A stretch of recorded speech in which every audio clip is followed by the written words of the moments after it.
Hey guys, let's do it again. That's an X. This is the XRP Cowboy. Hey, this is Billy. I think, it makes kind of some sense what he's going to say today. Cowboy, but, remember, the cowboy will lie to you. And we're going to listen to some impressive information that I just felt like sharing. This is Jungle Inc.'s channel. He's a YouTuber, and he's really good at what he does. And I'm going to kind of give my opinion. Let's see what he's got to say. But first. Oh, the sky in New York tonight is beautiful. I wish you were around to see it too. I'm so lonely I could cry. Why'd my best friend have to die like that? I threw up on a corner in Philadelphia. She said, boy, there ain't no real use in helping you. The only thing you ever owned were high hopes in a pocket comb, you fool. So don't act like you know who I am. 'Cause the more I explain, the less you'll understand. Those assholes downtown are the only ones around who even try. So look up tonight, 'cause she's shining and it'll be alright. My dreamers, my roadies, it's time to jump on the fucking bus, 'cause we're about to go to the concert. We're about to go to the show. We're standing in line to see the show tonight, and there's a light on, heavy glow. By the way, I tried to say I'd be there, waiting for Danny's girls singing songs tonight beneath the marquee of a soul. Look at that girl, she's such a little DJ.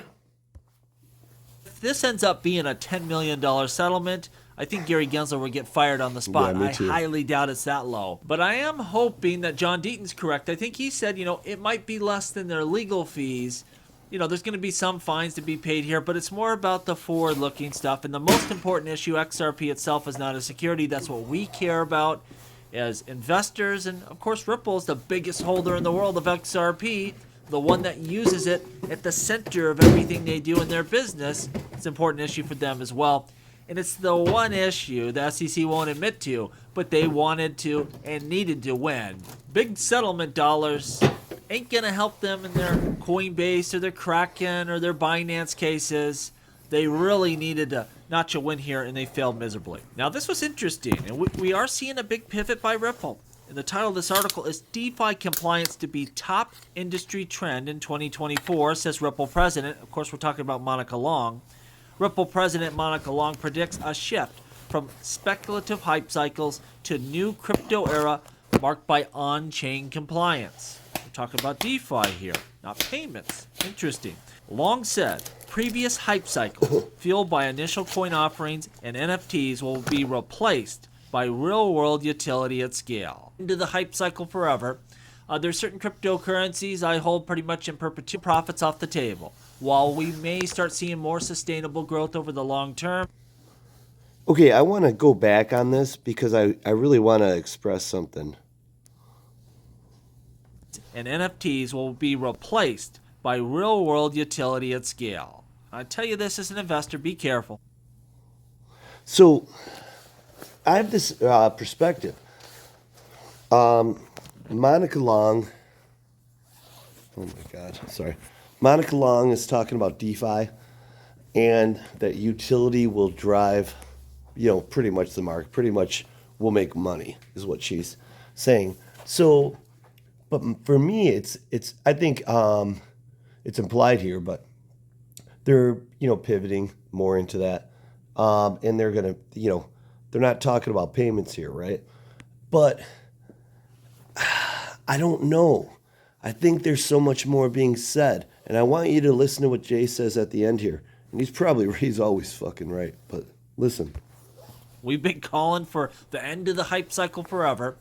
There's certain cryptocurrencies I hold pretty much in perpetuity, but don't be scared to pull some profits off the table. While we may start seeing more sustainable growth over the long term, any markets are going to have boom and bust cycles for sure, and crypto is still likely to be extreme because in the grand scheme of things, yeah, we're not turn on your computer and mine up $100 million worth of Bitcoin early, but we're still darn early, and I expect a lot of volatility as we go forward. You see life-changing money on the table? Take some off. Flee to safety. It's okay. But this is really the part that I care about. I mean, that is like totally the best advice ever. If any good investment that you own and sell, it's going to keep going up, and you're going to say, I sold too soon. So, have some really honest sell points like that'll really help you. And then factor in what you have left. Make sure you don't kill yourself and sell it all unless it's going to be life changing. But, think about how much you have left. And what if that goes to this next price I would sell at? That next price may, if you haven't done the math, be bigger than you ever thought, more earnings than you ever thought you'd have from this crypto, if you're being just reasonable with the price. But I think, she's talking about 2024 there. I think there's this bigger implication to where she's saying it'll be driven by utility. And Jay's like, we've been saying the hype phase is gone. And he's probably right, because I have been saying that. But I think for her to say that, it's implying that it will be gone. And to me, the only thing that can get rid of the hype with coins that are, not like, don't have strong utility, is if regulations comes in and stops it all these, projects. And I don't know how that looks, but I think it's possible. And, and I'm not saying it's the narrative 90% go away, but this could take a big chunk out. And I mean, people, because if there weren't, if they existed, people would invest in them because people are going to do what people are going to do. For there to be a hype phase, not happen, that means it's because something stopped it from happening because an entity removed the hype phase, or a government, like of the U.S.'s magnitude. So I think a utility run would have to be after certain regulations. I'm not saying the right ones.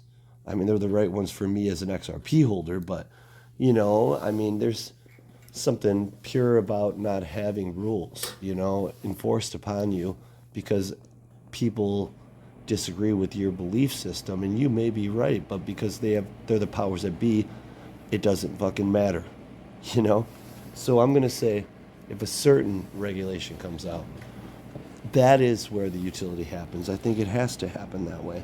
And, at the same time, and that may be right what I said, but this bull run, it may not be there yet.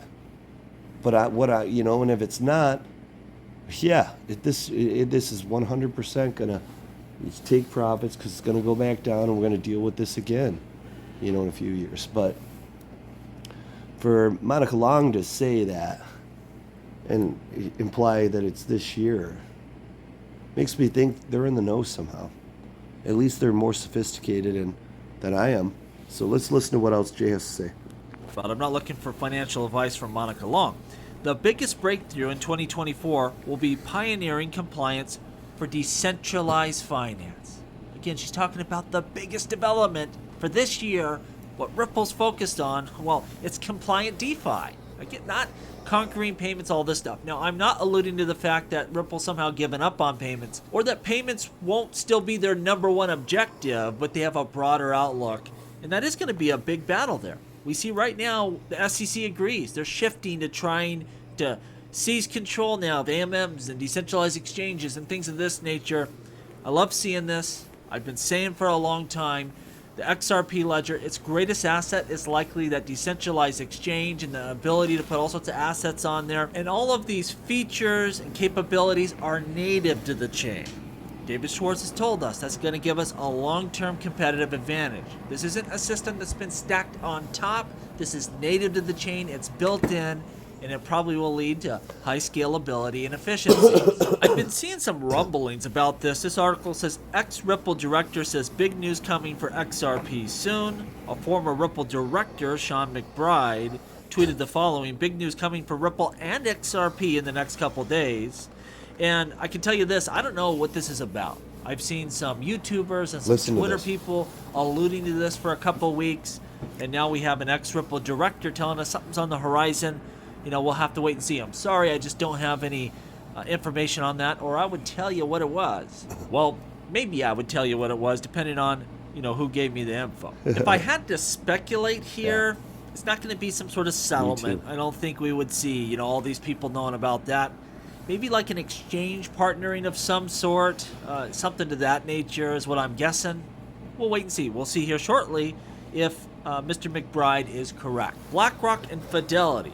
Bitcoin ETFs already ahead of GBTC and 2 liquidity metrics. Those fees for Grayscale are still so high, they're crushing. Everyone is fleeing that investment. And even though Grayscale still has the most assets under management, I don't think it's going to be for long. And I'll tell you this, if Grayscale brought those fees down, who would you trust with your money? What would be the better product? You guys, this big announcement, what could it be? I give a 20% probability. I think ETH's ETF is going to get held up because of some legal stuff, and it's going to push XRP to the front. And based on what Larry Fink said from BlackRock, when he wouldn't answer Gasparino about like the ETF, if it would ever happen for XRP, and he was like, trust me, you don't want to know, no. Because he knows Gasparino's a hater. So I think it's already, there's some, things happening with that. But, I thought that. But I'm like, that's, and a friend of mine said, there's no real demand right now. But I think there will be in a minute. I think we're going to see the Bitcoin ETF continue to go up. And that will bring that demand. It's got to get into the 50s. But that could be a week away. Or not. But my point is when it gets there, you're going to see a demand for another one. So I thought that. But I'm like, it's a little quick, all that stuff has to happen. But it could be. I give it a 15% chance. But what I give a 25% chance to is when I think of Ripple and Uphold, they never delisted it. And then I think of Link2. I think it's like a pyramid of partnerships behind closed doors in a weird way, like a triangle. Because Greg Kidd is the common denominator in all this. He's a big investor in Link2 and Uphold. He owns 1% of the supply of XRP. He worked for Ripple, and now he's an investor in these other 2 companies. That is like, to me, they're all connected. So, it sounds weird. So I don't know if they're going to do this, but what if they bought Uphold? Even though Uphold was talking about buying, I forget who it was, Link2 was talking about buying Uphold, actually. But either way, it doesn't matter which way it goes. They could buy it. Or just have this strong partnership, but they already have that, so I don't think that'd be big news. Or, what else could happen? I don't think it's the settlement. That's in the leftover percentage, maybe 10% of what do I have here? 25, 30, 40. So now we're at 50% probabilities of 3 good things. But, what else could happen? I had another possibility, and I lost my train of thought, but I just think,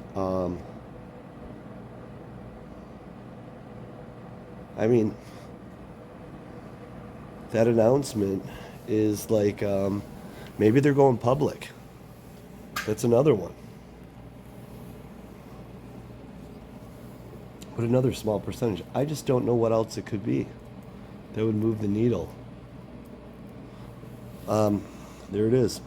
Would you put it with BlackRock, with Fidelity, or Grayscale, aka the digital currency group, with problems everywhere? Like, if I had to put my money with one of these, it'd either be BlackRock or Fidelity. It ain't going to be Grayscale.